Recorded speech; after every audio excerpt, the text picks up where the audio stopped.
Shalom. Selamat datang di ibadah online GBI Petukangan House of Happiness. Untuk info persembahan, baik itu perpuluhan, persembahan umum, dan persembahan ucapan syukur serta diakonia, dapat Bapak Ibu lihat di layar saat ini.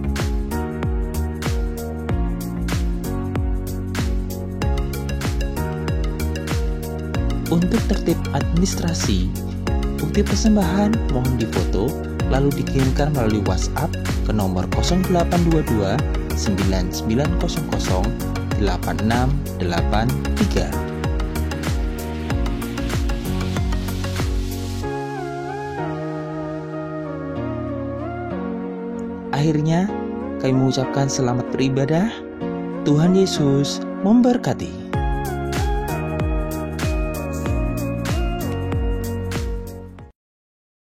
Shalom semua. Di dalam edisi Voice of Pentecost kali ini, kita akan membahas satu topik yang sangat menarik, yaitu teologi kemakmuran, benar atau salah. Mungkin banyak dari kita yang sering mendengar ada seseorang, suatu gereja atau pelayanan yang katanya menganut teologi kemakmuran. GBI Jalan Gatot Subroto pun tidak luput dari anggapan tersebut. Namun, perlu diketahui bahwa gereja kita sama sekali tidak menganut teologi kemakmuran. Supaya kita tidak terjebak di dalam pengajaran tersebut, mari kita sama-sama mempelajari dan memahami 4 hal mengenai hal kekayaan dari kitab Ulangan pasal 7 sampai 9, yaitu saat Tuhan mengajarkan kepada bangsa Israel selama di padang gurun. Yang pertama, kita tidak mengidentifikasikan diri kita berdasarkan kekayaan kita. Di dalam Ulangan 7 ayat 7 jelas mengajarkan bahwa Tuhanlah sebagai pencipta kita yang menentukan harga diri kita, bahwa kita adalah mulia dan berharga di matanya. Yang kedua, kita tidak mencari kenikmatan kita dari kekayaan. Raja Salomo jatuh karena melupakan kenikmatan bersama Tuhan dan mencari kenikmatan dari kesenangan duniawi yang didapat dari keberhasilannya. Pada dasarnya, Tuhan tidak melarang kita untuk menikmati berkat materi yang sudah Tuhan berikan, asalkan sesuai dengan kebenaran firman dan tuntunan Roh Kudus, serta tidak menempatkan kepuasan kita pada hal-hal yang bersifat materi. Jika tidak, kita akan terhilang dari rencana Tuhan atas hidup kita. Yang ketiga, kita tidak menaruh kekuatan kita pada kekayaan, karena uang seringkali membuat pemiliknya merasa memiliki kendali dan kekuatan. Uang juga dapat membelokkan rasa keadilan seseorang dan membuat pemiliknya merasa lebih berkuasa dari orang lain. Dan yang keempat, kita tidak mencari tujuan hidup dari kekayaan. Di dalam Matius 6 ayat 24 dan Lukas 16 ayat 13, Yesus menyatakan bahwa kita tidak dapat melayani dua tuan. Dan di dalam Ulangan 8 ayat 18 juga dengan jelas berkata bahwa Tuhanlah yang memberi kekuatan untuk menghasilkan kekayaan dan mengenapi perjanjian Abraham, yaitu berkat bagi Israel, supaya melalui Israel semua kaum juga dapat diberkati. Kita perlu mengerti 4 hal tersebut, supaya kita tidak dapat dengan mudah terbawa oleh pengajaran teologi kemakmuran. Karena teologi kemakmuran adalah suatu penyimpangan dari sebuah pengajaran Alkitab yang benar. Ingat, Tuhan mau kita sebagai anak-anaknya berhasil dan diberkati, namun melalui pengajaran yang benar. Supaya lebih jelas, mari kita sama-sama telaah 3 penyimpangan ajaran utama teologi kemakmuran. Ajaran yang pertama dikatakan bahwa Allah menginginkan semua anak-anaknya berhasil. Kalimat ini sebetulnya tidak salah, namun menjadi salah jika dipahami secara ekstrim, yaitu jika kita tidak diberkati atau berhasil, artinya kita bukanlah anak Tuhan. Padahal di dalam Yosua 1 ayat 8 dengan jelas mengajarkan bahwa tolak ukur menilai keberhasilan tidak dapat dinilai secara materi. Sebaliknya, untuk berhasil, kita juga perlu merenungkan, memperkatakan, dan melakukan firman Tuhan di dalam kehidupan kita. Selanjutnya, ajaran teologi kemakmuran yang kedua dikatakan penebusan Yesus di kayu salib adalah penebusan dari kemiskinan, penderitaan, dan sakit penyakit, di mana jika orang tersebut percaya sepenuhnya, maka tidak akan mengalami penderitaan. Tentu hal ini sangat menyimpang, karena teologi kemakmuran berpendapat jika kita mengalami kemiskinan, penderitaan, dan sakit penyakit, artinya kita belum menerima Tuhan di dalam hidup kita. Padahal sebenarnya Tuhan dapat mengizinkan kita mengalami penderitaan untuk membawa kita ke tujuan yang lebih besar, supaya kita dapat lebih lagi berharap pada Tuhan, menjaga hati kita, serta memurnikan motivasi hati kita. Sama seperti pandemi COVID-19 yang kita semua sedang alami. Saya percaya Tuhan mengizinkan hal ini terjadi untuk sebuah tujuan yang lebih besar, dan supaya kita dapat lebih lagi mengalami peranan Roh Kudus di dalam hidup kita, yaitu sebagai pembawa hadirat Tuhan, pemberi kuasa dan kekuatan, serta penghibur di tengah penderitaan. Berikutnya, ajaran teologi kemakmuran yang ketiga adalah mengklaim apa saja yang kita inginkan karena semua kekayaan Allah tersedia bagi kita di dalam Kristus. Ini tidak salah, tetapi menjadi menyimpang ketika dikatakan bahwa sebagai anak Tuhan, kita dapat meminta apapun, tidak peduli apa saja yang menjadi keinginan kita. Mereka juga menggunakan 2 ayat Alkitab di dalam Mazmur 37 ayat 4 dan Filipi 4 ayat 19 sebagai dasar pembenaran pandangan pengajaran teologi kemakmuran. Padahal, 2 ayat tersebut bukan berbicara tentang pemenuhan segala keinginan duniawi kita, tetapi pemenuhan keperluan orang yang sudah mendapatkan kepuasan di dalam Tuhan. Dan juga permintaan tersebut harus sesuai dengan kehendak Tuhan. Melihat dari 3 ajaran tersebut, dapat disimpulkan bahwa teologi kemakmuran adalah teologi yang kekanak-kanakan, yang terlalu menekankan hak dan melupakan tanggung jawab. Dan GBI Gatot Subroto jelas tidak setuju dengan penyimpangan pengajaran tersebut. Namun, kita perlu percaya bahwa Tuhan sangat ingin memberkati kita berlimpah-limpah, supaya kita dapat menjadi berkat bagi orang lain, serta menyelesaikan amanat agung Tuhan Yesus dan pekerjaan Tuhan di bumi. Saudara-saudara, untuk penjelasan lebih lengkapnya dari tim teologi kami, jangan lupa buka link yang ada di atas atau scan barcode yang tersedia. Tuhan Yesus memberkati.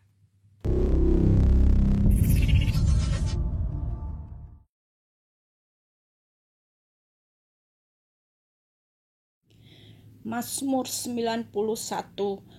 Demikianlah firman Tuhan dalam lindungan Allah.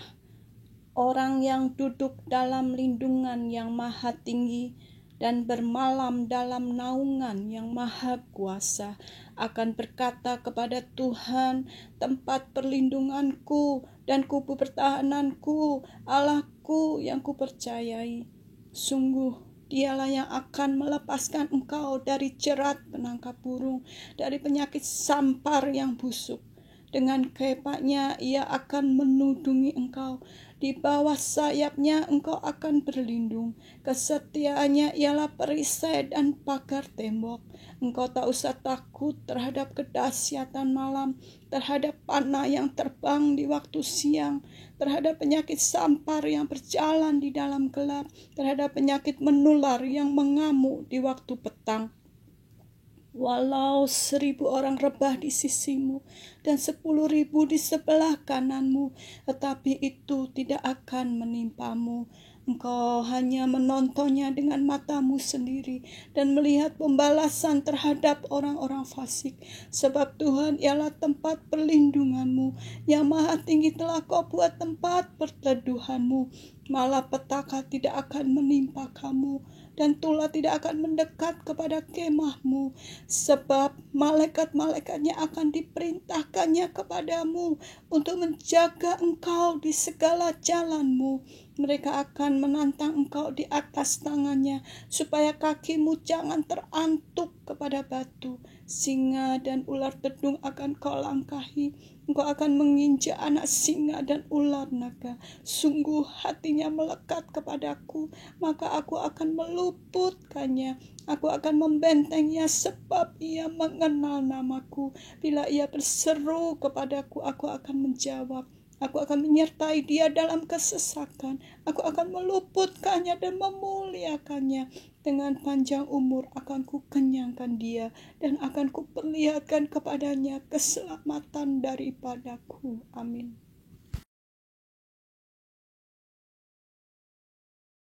Apa yang dimaksud dengan Pentakosta ketiga? 1. Pentakosta ketiga adalah pencurahan Roh Kudus yang dahsyat di zaman now, melebihi yang terjadi di Asusastik. 2. Pentakosta ketiga akan mengakibatkan penuaian jiwa yang terbesar dan yang terakhir sebelum Tuhan Yesus datang kembali. 3. Pentakosta ketiga akan membangkitkan generasi Yeremia, yaitu anak-anak muda yang dipenuhi Roh Kudus, cinta mati-matian kepada Tuhan Yesus, tidak kompromi terhadap dosa, akan bergerak untuk memenangkan jiwa. 4. Pentakosta ketiga lahir di Indonesia yang bergerak ke bangsa-bangsa. Gerakan ini dari timur ke barat dan akan kembali ke Yerusalem. 5. Pentakosta ketiga akan memberikan kuasa untuk menyelesaikan amanat agung. Setelah itu Tuhan Yesus datang kembali.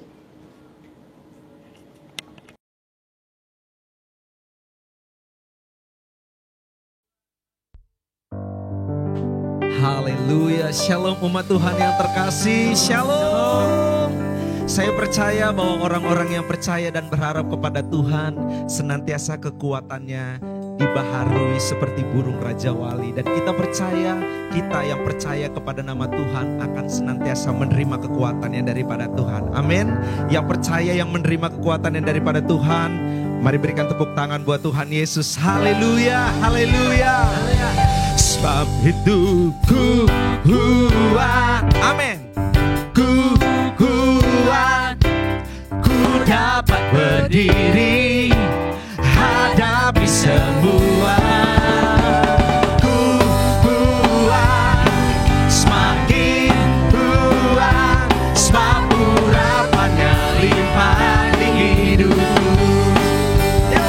Sebab hidupku kuat, ku kuat, ku dapat berdiri, hadapi semua.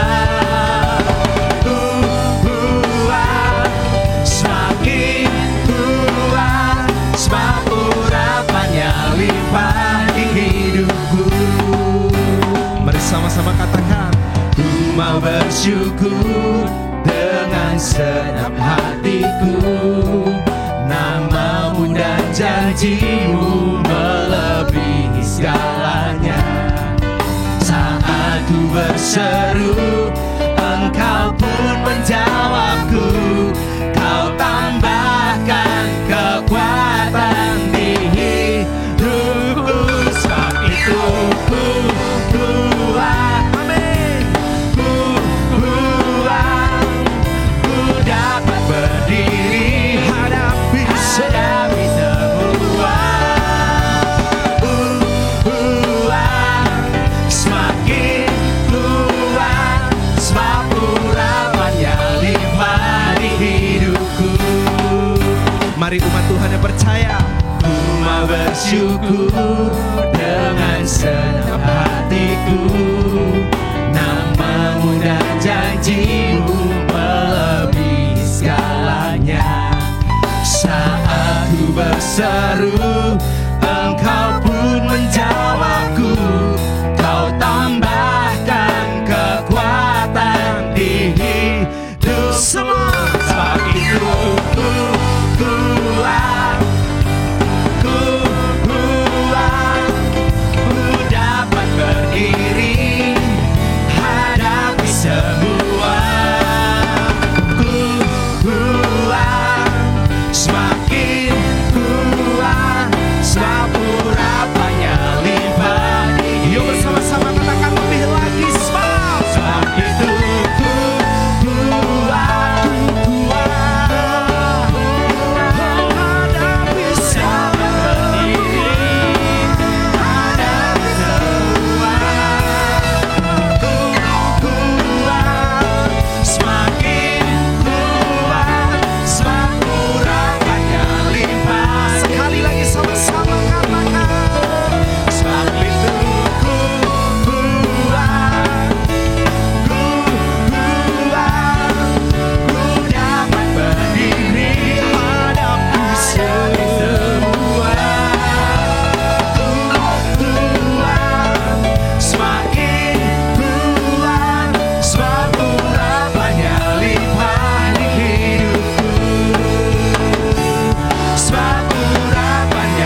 Yang percaya, yang menerima kekuatannya daripada Tuhan. Berikan tepuk tangan bagi Tuhan Yesus. Katakan haleluya. Haleluya. Haleluya. Kami percaya Tuhan, hadirat-Mu yang terus memberikan kekuatan bagi setiap kami. Hadirat-Mu yang memampukan kami untuk kami boleh tetap berdiri sampai hari ini. Shikaralabaralabayasya.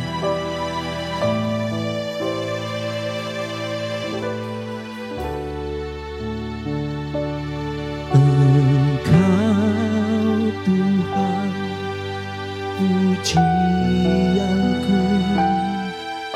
Engkau Tuhan, kemuliaanku, kekudusan-Mu penuhi tempat ini.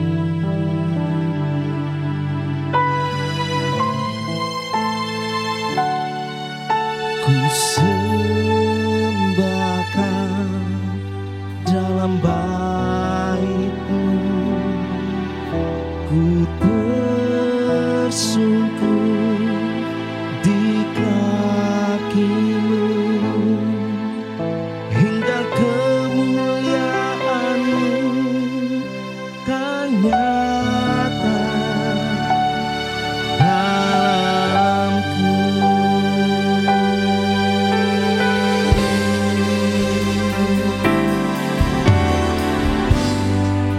Ku masuk ke hadirat-Mu, di tempat kudus-Mu Tuhan. Tiada kata-kata selain puji dan sembah.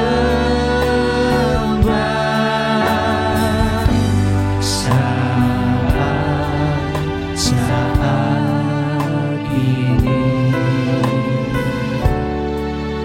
alangkah indahnya Tuhan bersama-Mu selalu, memuji dan menyembah-Mu. Engkau Tuhan, pujianku. Engkau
Shalom, saudara kasih Tuhan, dimanapun saudara berada, saya ingin mengucapkan selamat tahun baru 2021.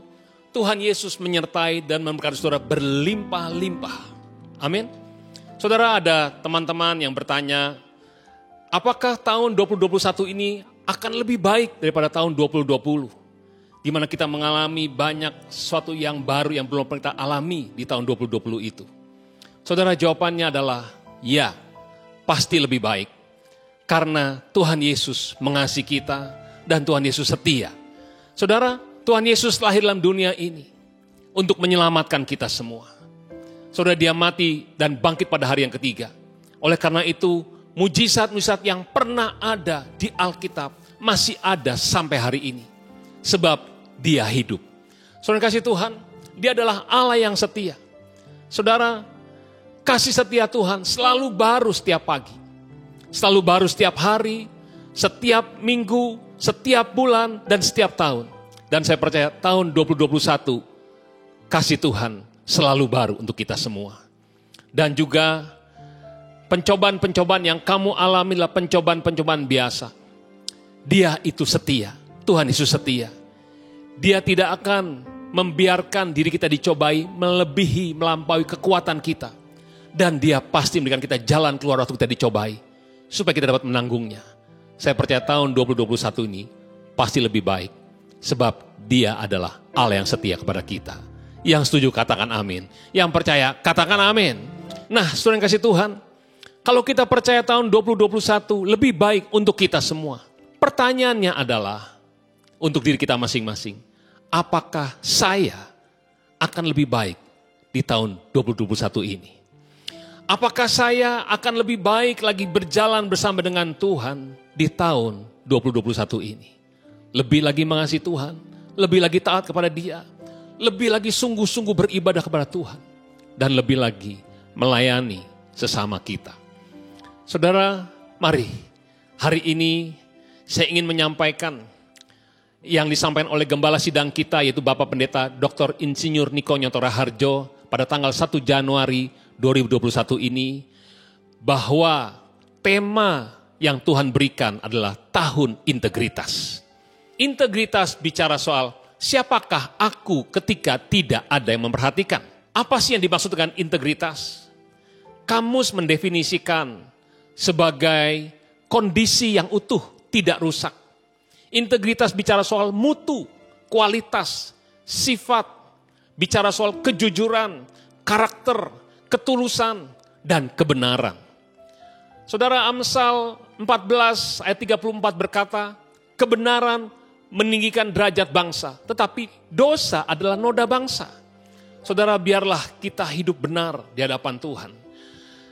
Efesus 6 ayat 14 berkata, tetapi berdiri tegap, berikat pinggangkan kebenaran dan berbaju zirahkan keadilan. Saudara, biarlah kebenaran seperti ikat pinggang yang melekat pada pinggang kita. Saudara, ikat pinggang itu akan berfungsi dengan baik kalau kencang ikat pinggangnya. Kalau kendor, ya itu bahaya, bisa kedodoran saudara.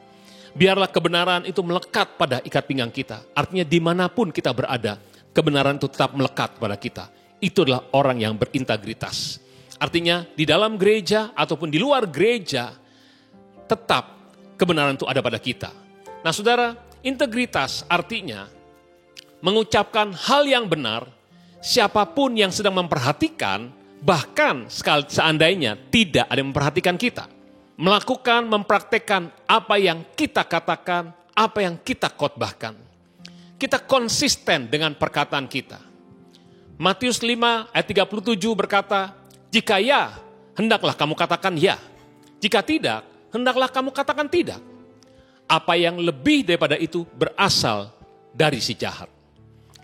Yakobus 5 ayat 12. Tetapi yang terutama, saudara-saudara, janganlah kamu bersumpah demi sorga maupun demi bumi, atau demi sesuatu yang lain. Jika ya, hendaklah kamu katakan ya. Jika tidak, hendaklah kamu katakan tidak. Supaya kamu jangan kena hukuman. Biarlah apa yang kita katakan, apa yang ada dalam hati kita, dalam pikiran kita, dan itu juga yang kita perbuat. Itu bicara soal integritas. Saudara, yang kedua, integritas artinya melakukan hal yang benar seandainya pun tidak ada yang tahu. Melakukan hal yang benar, entah kita sendirian atau bersama dengan yang lain. Yang ketiga, integritas artinya tidak melakukan hal yang salah seandainya kita tidak ketahuan, saudara. Yang keempat, kita bersikap jujur selalu, tidak pura-pura. Jujur terhadap diri sendiri dan sesamamu tentang siapa saya. Kalau kita mempunyai integritas, kita akan utuh dan tidak rusak. Sebab apa yang kita ucapkan dan apa yang kita lakukan itu cocok.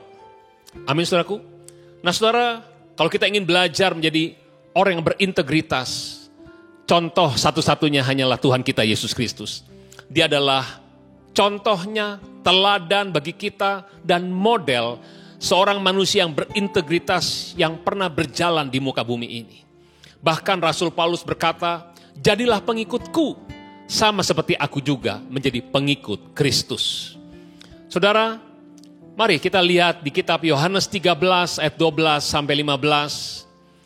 Sesudah ia, di sini adalah Yesus, membasuh kaki mereka, yaitu murid-muridnya, ia mengenakan pakaiannya dan kembali ke tempatnya. Lalu ia berkata kepada mereka, mengertikah kamu apa yang telah kuperbuat kepadamu? Kamu menyebut aku guru dan Tuhan, dan katamu itu tepat. Sebab memang akulah guru dan Tuhan.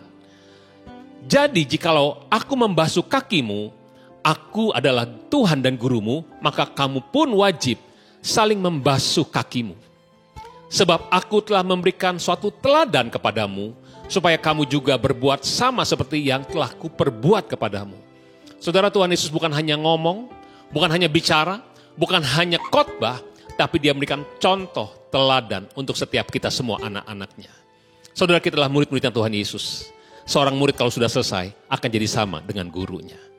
Biarlah saudara masuk tahun 2021 ini, kita punya keinginan untuk jadi lebih baik lagi. Kita ingin hidup berintegritas seperti yang Tuhan inginkan dalam hidup kita. Yang mau katakan amin. Saudara, integritas ini memang tidak mudah. Ya, menuntut kerja keras. Kita harus berusaha sungguh-sungguh. Ya, dibutuhkan kerja keras, disiplin diri, dan kejujuran total terhadap diri kita sendiri maupun terhadap sesama kita. Mari saya ingin ajak setiap saudara semua di tahun 2021 ini, kita memulai dari diri kita sendiri untuk menjadi lebih baik lagi. Salah satunya adalah meresponi pesan Tuhan di tahun 2021 ini untuk menjadi orang yang berintegritas. Yang mau katakan amin. Saudara, bagaimana sih kita ingin mengalami satu perubahan lebih baik di tahun 2021 ini? Yang pertama, kita harus punya niat di hati kita.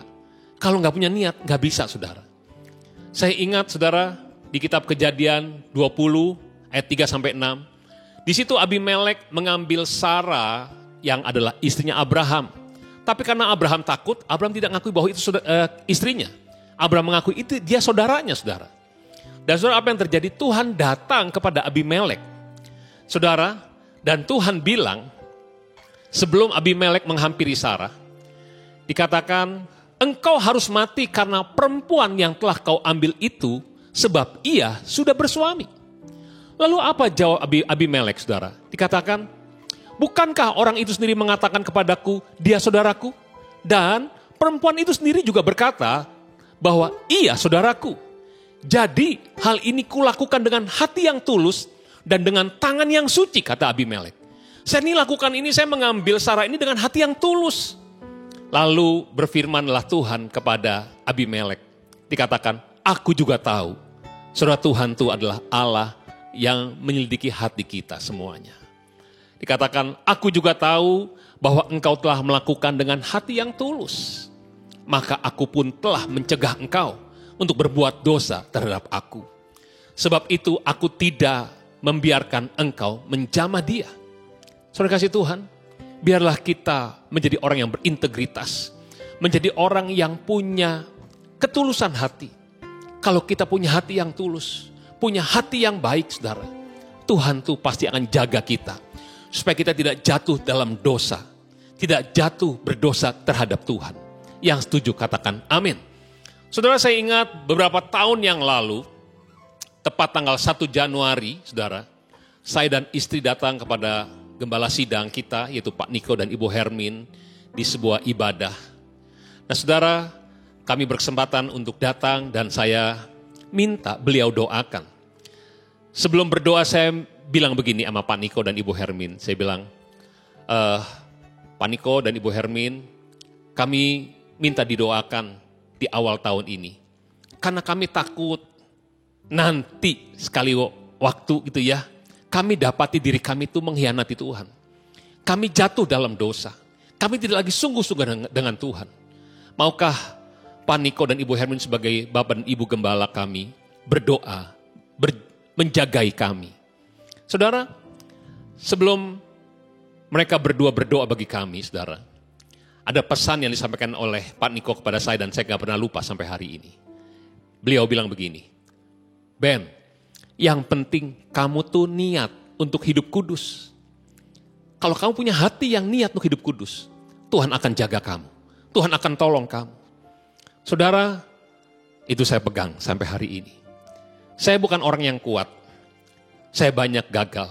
Tapi setiap kali kalau saya salah, saya cepat bertobat. Saya bilang, Tuhan, saya ingin selalu menyenangkan hati Tuhan. Saudara, kita bisa punya niat untuk hidup benar, hidup kudus. Kita punya niat untuk jadi orang berintegritas. Kalau kita juga mengenal Tuhan. Saudara, ini penting. Di tahun 2021 ini, kita harus punya niat dan kita juga harus membangun hubungan dengan Tuhan supaya kita mengenal Tuhan. Saya ingat, ini juga yang disampaikan oleh gembala sidang kita masuk tahun 2021 ini mengenai Musa. Musa bilang sama Tuhan, Tuhan, kalau engkau tidak berjalan bersama dengan kami, jangan suruh kami berjalan atau pergi dari tempat ini. Saudara, Musa rela tinggal di padang gurun selama-lamanya asal bersama dengan Tuhan, tetap merasakan hadirat Tuhan. Nah, saudara kasih Tuhan, Tuhan bilang gini sama Musa, Musa, aku mengenal namamu dan engkau mendapat kasih karunia di hadapanku. Lalu jawaban Musa adalah, maka sekarang Tuhan, jika aku mendapat kasih karunia di hadapanmu, beritahukanlah kiranya jalanmu kepadaku, sehingga aku mengenal engkau, supaya aku tetap mendapat kasih karunia di hadapanmu. Ingatlah bahwa bangsa ini umatmu. Lalu ia berfirman, aku sendiri hendak membimbing engkau dan memberikan ketentraman kepadamu. Ayat 15, berkatalah Musa kepadanya, jika engkau sendiri tidak membimbing kami, jangan suruh kami berangkat dari sini. Dari manakah gerangan akan diketahui bahwa aku mendapat kasih karunia di hadapanmu, yakni aku dan umatmu ini? Bukankah karena engkau berjalan bersama-sama dengan kami, sehingga kami, aku dengan umatmu ini dibedakan dari segala bangsa yang ada di muka bumi ini. Berfirmanlah Tuhan kepada Musa, juga hal ini yang telah kau katakan ini akan kulakukan, karena engkau telah mendapat kasih karunia di hadapanku dan aku mengenal engkau. Saudara, kita bersyukur kita boleh merasakan, mengalami hadirat Tuhan di muka bumi ini.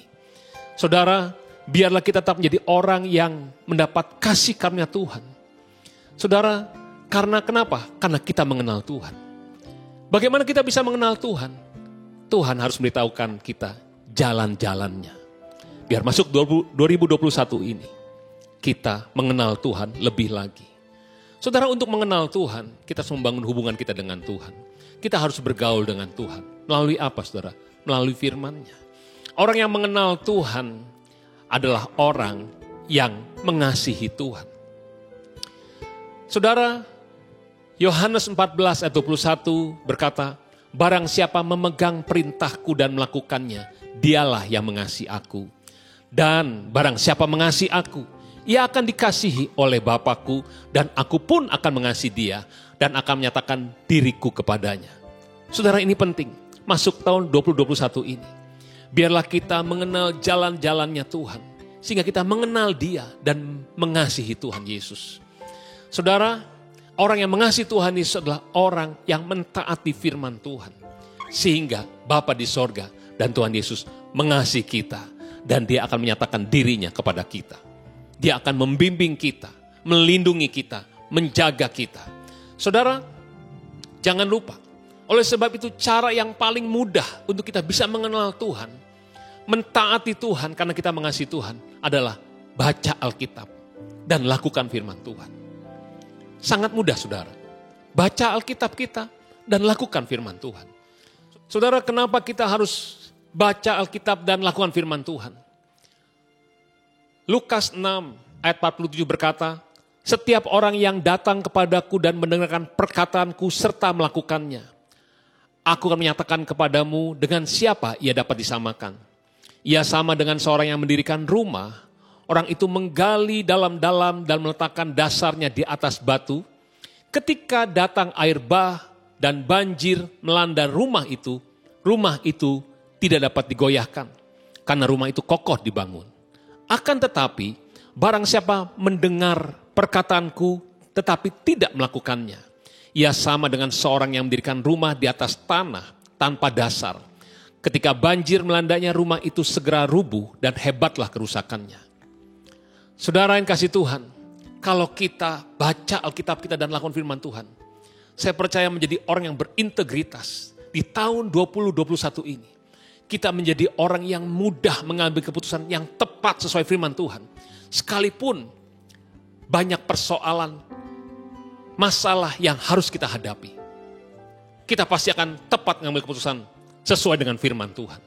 Sehingga mungkin ada goncangan, mungkin ada badai dalam kehidupan, tetapi kita akan tetap kokoh berdiri atas firman Tuhan. Orang yang berintegritas adalah orang yang mengambil keputusan sesuai dengan firman Tuhan, sekalipun sedang menghadapi goncangan. Amin saudaraku. Nah saudara, orang yang mengenal Tuhan, bukan hanya kita baca Alkitab dan lakukan firman Tuhan, kita juga harus intim dengan Tuhan. Untuk tetap berdoa, memuji dan menyembah Tuhan, apapun keadaan yang sedang kita hadapi. Karena saya percaya waktu kita berdoa, memuji, menyembah Tuhan, kita sedang berhubungan pribadi dengan Tuhan. Nah saudara, Matius 6 ayat 6 berkata, tetapi jika engkau berdoa, masuklah ke dalam kamarmu, tutuplah pintu, dan berdoalah kepada Bapamu yang ada di tempat tersembunyi.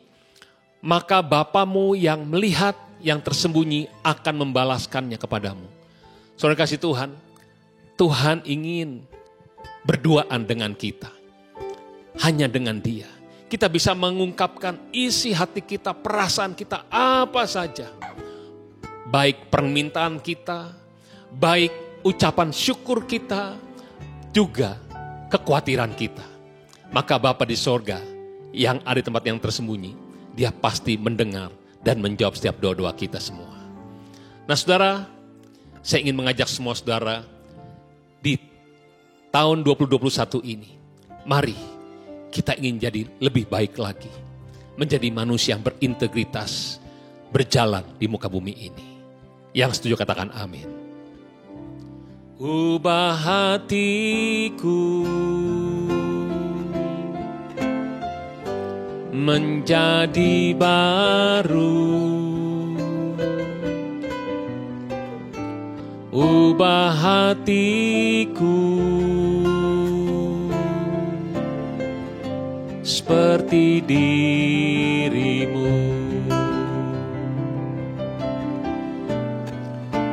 Engkau penjunan ku tanah liat, bentuk jadikan ini doaku. Ubah hatiku menjadi baru, ubah hatiku seperti dirimu.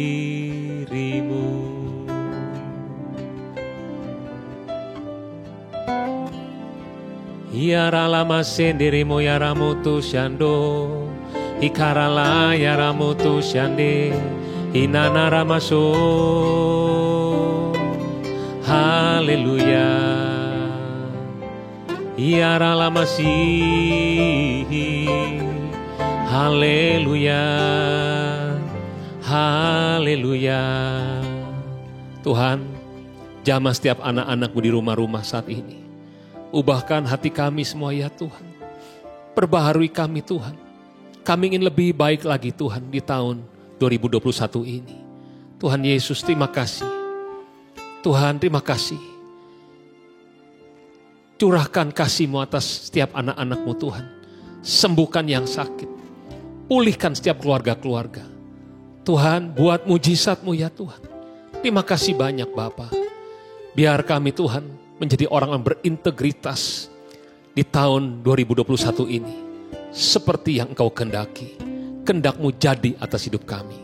Terima kasih Bapa. Terima kasih Tuhan Yesus. Terima kasih Roh Kudus. Di dalam nama Tuhan Yesus kami telah berdoa dan mengucap syukur.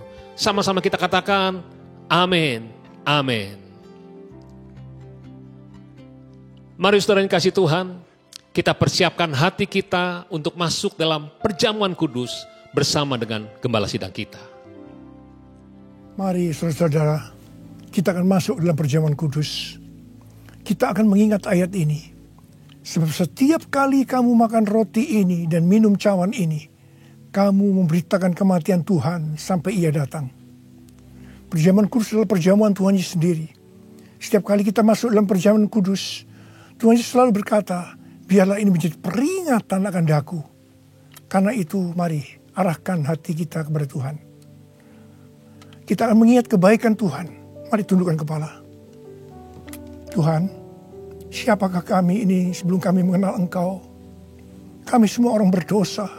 Upah dosa adalah maut, mati. Tapi Engkau yang tidak berdosa telah dijadikan dosa oleh karena kami. Engkau harus mati dengan penderitaan yang luar biasa ya Tuhan. Itu Engkau ya Aba. Betapa baiknya Engkau. Engkau jadikan kami sebagai anak-anak-Mu.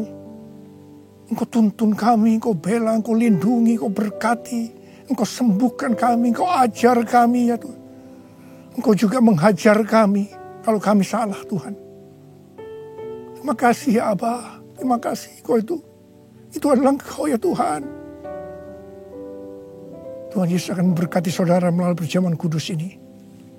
Tapi Tuhan mau kita makan dan minum dengan cara yang benar. Karena itu masing-masing sekarang berdoa. Lihat keadaan dirimu masing-masing. Jangan menyimpan dosa. Kalau ada dosa yang Tuhan ingatkan saat ini, langsung minta ampun. Ampuni saya Tuhan. Ampuni saya. Katakan ampuni. Ampuni ya Tuhan. Ampuni. Supaya sudah diberkati oleh Tuhan. Tuhan ampuni anak-anak-Mu. Kau melihat mereka yang sedang meminta ampun di hadapan Tuhan. Ampuni mereka. Kasihani mereka ya Tuhan. Kasihani. Layakkan kami masuk dalam perjamuan kudus. Kami akan masuk dalam perjamuan kudus dengan hati yang penuh sukacita. Hati bersyukur. Dalam nama Yesus kami berdoa. Amin. Sekarang mari angkat roti di tangan kanan saudara tinggi-tinggi. Sebab apa yang telah kuteruskan kepadamu telah aku terima dari Tuhan. Yaitu bahwa Tuhan Yesus pada malam waktu ia diserahkan mengambil roti dan sesudah itu ia mengucap syukur atasnya. Ia memecah-mecahkannya dan berkata, inilah tubuhku yang diserahkan bagi kamu. Perbuatlah ini menjadi peringatan akan aku. Sudah dikasih Tuhan. Bukankah roti yang kita pecah-pecahkan ini adalah persekutuan kita dengan tubuh Kristus? Mari kita makan dalam nama Yesus.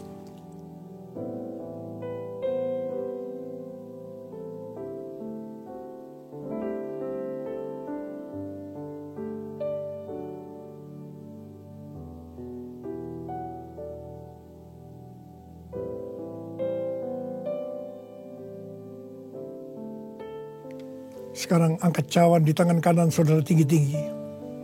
Demikian juga ia mengambil cawan sesudah makan lalu berkata, cawan ini adalah perjanjian baru yang dimeteraikan oleh darahku. Perbuatlah ini setiap kali kamu meminumnya menjadi peringatan akan aku. Saudara kasih Tuhan, bukankah cawan pengucapan syukur yang atasnya kita ucapkan syukur adalah persekutuan kita dengan darah Yesus.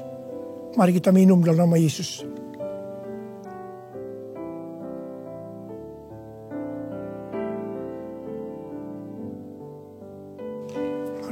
saudara. Atau ucapkan terima kasih. Ucapkan syukur. Ucapkan syukur dan terima kasih ya Tuhan. Kami mengucap syukur dan terima kasih ya Tuhan. Terima kasih. Engkau baik ya Tuhan. Bahwasanya untuk selama-lamanya kasih setiamu. Engkau baik ya Tuhan. Engkau baik ya Tuhan. Bahwasanya untuk selama-lamanya kasih setiamu. Tuhan terima kasih. Tuhan terima kasih. Terima kasih. Terima pengurapan Tuhan saat ini. Angkat kedua tanganmu. Terima. Urapi anak-anakmu. Terima pengurapan Tuhan. Terima. Terima kasih Yesusku. Terima kasih Yesusku. Puji syukur hanya bagi Tuhanku. Terima kasih Yesusku. Terima kasih Yesusku. Puji syukur hanya bagi Tuhanku. Terima kasih. Terima kasih Yesusku. Terima kasih Yesusku. Puji syukur hanya bagi Tuhanku. Terima kasih Yesusku. Terima kasih Yesusku. Puji syukur hanya bagi Tuhanku. Puji syukur hanya bagi Tuhanku. Puji syukur hanya bagi Tuhanku.